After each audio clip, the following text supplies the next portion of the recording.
الحمد لله الذي خلق الإنسان وكرم وعلمه من البيان ما لم يعلم والصلاة والسلام على رسوله النبي الأكرم أما بعد فأعوذ بالله من الشيطان الرجيم بسم الله الرحمن الرحيم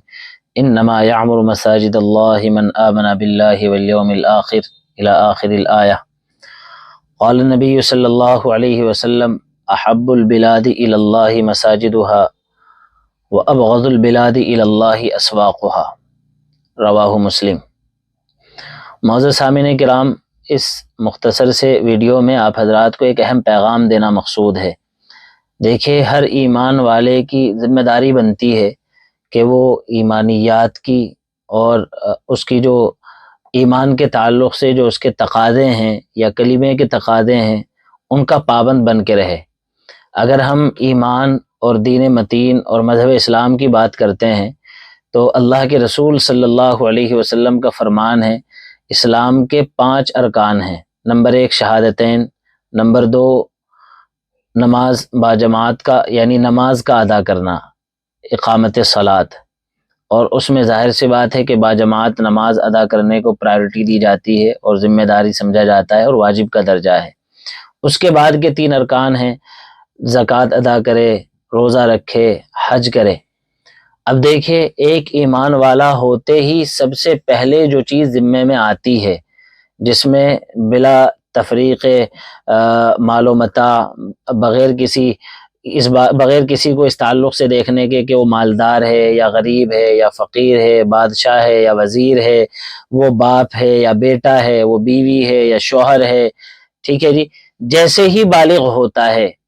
بچہ یا بچی، فوراً اس پہ فرض ہے، بلکہ اللہ کے رسول علیہ الصلوۃ والسلام کا فرمان تو یہ ہے کہ 7 سال کی اولاد ہو، مروا صبیانکم بالصلاۃ، اپنے بچوں کو نماز کا حکم کرو جبکہ وہ صرف 7 سال کے ہوں، یعنی چھوٹے ہی بچے سے۔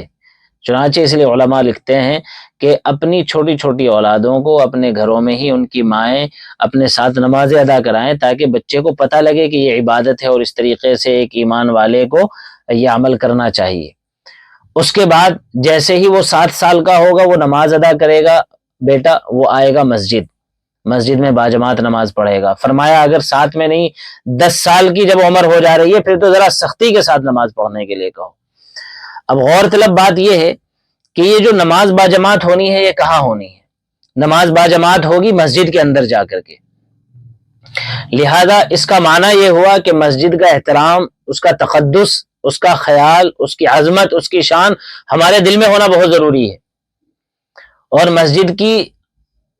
جو ہے عزت و عظمت کے اعتبار سے، اس کے تقدس کے اعتبار سے دل میں ہونے کا یہ معنی ہرگز نہیں ہے کہ ہم اپنے گھر میں بیٹھے ہیں اور ہم کہہ رہے جی نہیں، ہمارا دل تو مسجدوں کے لیے بہت پسیجدہ ہے، ہمارا دل تو بہت نرم ہے، ہمارے دل میں تو بڑا مقام ہے، بڑی عزت ہے اور ہمارے یہاں تو مسجدوں کی بڑی شان ہے۔ تو بھائیوں، اگر صرف دل ہی میں مسجدوں کی شان رہ جائے گی اور وہ عملی میدان میں ہم نہیں آئیں گے تو پھر ہماری مسجدوں کے ساتھ کچھ ایسا ہی ہوگا جیسا کہ بابری مسجد کے ساتھ ہو چکا ہے۔ یہ ایسی جو ہے حقیقت ہے جس سے ہم سب واقف ہیں۔ آج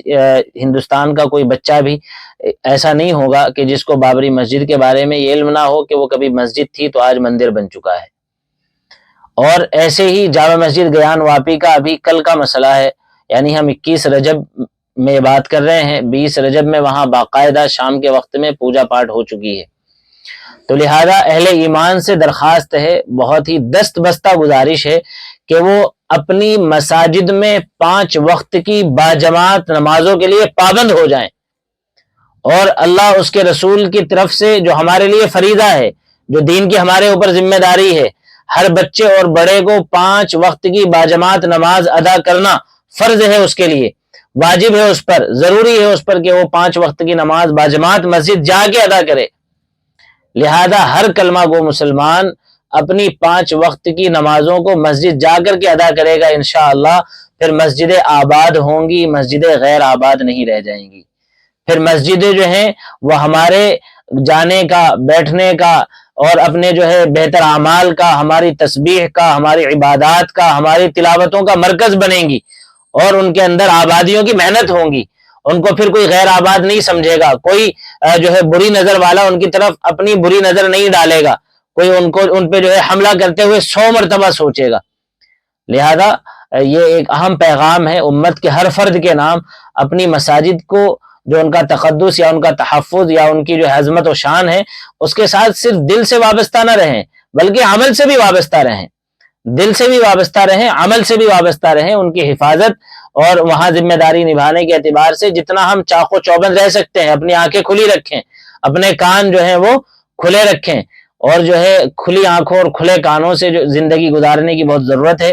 اور غیروں کے تعلق سے یہ بات کہنا وہ اس پیغام کا حصہ بن جا رہا ہے کہ ہم کسی بھی سنگٹھن یا کسی جماعت یا کسی مذہب یا کسی فرقے یا کسی جو ہے ریلیجن کے تعلق سے قطعاً جو ہے اس بارے میں یہ پہلو نہیں رکھتے ہیں کہ وہ اس کو ہم قابل نفرت سمجھتے ہیں انسان ہونے کے ناطے، یا ہم جو ہے اس کو ڈس ریسپیکٹ کرتے ہیں، یا ان کے جو بھی اپنے بڑے چھوٹے یا جو ان کے عبادت خانے ہیں، ہمارا دین انہیں تحفظ فراہم کرتا ہے۔ ہمارا دین یہ کہتا ہے کہ بھائی جو بھی انسان ہے وہ اپنے دائرہ کار میں رہ کر کے صحیح طریقے کے مطابق زندگی گزارے، ہر کوئی اپنے عبادت خانے میں جائے اور اپنی عبادت کرے۔ لیکن وہیں یہ بات بھی ضروری ہو جاتی ہے کہ کیا پھر کسی کے عبادت خانے کے ساتھ کھلواڑ کرنا، کسی کی مسجد کے ساتھ، کسی کے مدرسے کے ساتھ، کسی کی خانقاہ کے ساتھ زیادتی کرنا، یہ جو آج کل شروع ہو گیا ہے کہ جہاں مسجد دیکھو وہاں جو ہے مندر بنانے کی بات کر ڈالو، اور یہ سب نہیں، سب ہندو اس میں نہیں ہیں، سب دوسرے ادر جو ہے اس میں بہت سارے سیکٹس ہیں، تو وہ لوگ ہر کوئی اس میں شامل نہیں ہے۔ کچھ خناسی جو ہے سوچ رکھنے والے کچھ شیطان اور فرقہ پرست عناصر ہیں جو ملک کو امن و امان سے لے کر بدامنی کی راہ پہ ڈالنے کے لیے کمر بستہ ہو چکے ہیں، جو اس کے قانون میں جو ہے ترمیمیں کر رہے ہیں، جو اس کے ساتھ کھلواڑ کرنے کی کوشش کر رہے ہیں۔ اللہ کے واسطے، یا آپ جس کسی کو بھی مانتے ہیں، کوئی جو ہے نیلی چھت والے کو کہتا ہے، کوئی فلاں کو کہتا ہے، کوئی فلاں کو کہتا ہے، تو بھائی آپ اسی کا واسطہ اپنے لیے رکھیے، اس ملک کی فضا کو خراب ہونے سے بچائیے، اس زمین کو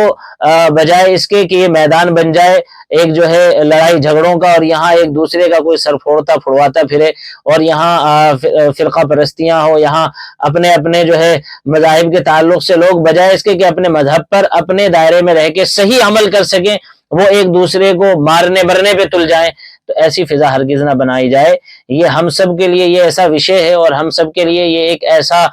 فی الحال کا گویا کہ المیہ بن گیا ہے، ہم سب اس پہ غور کریں، توجہ کریں، اور اس کے تعلق سے بات کریں، اور اس طرح کے پیغامات کو عام کریں جو انسانیت دوست پیغام ہیں،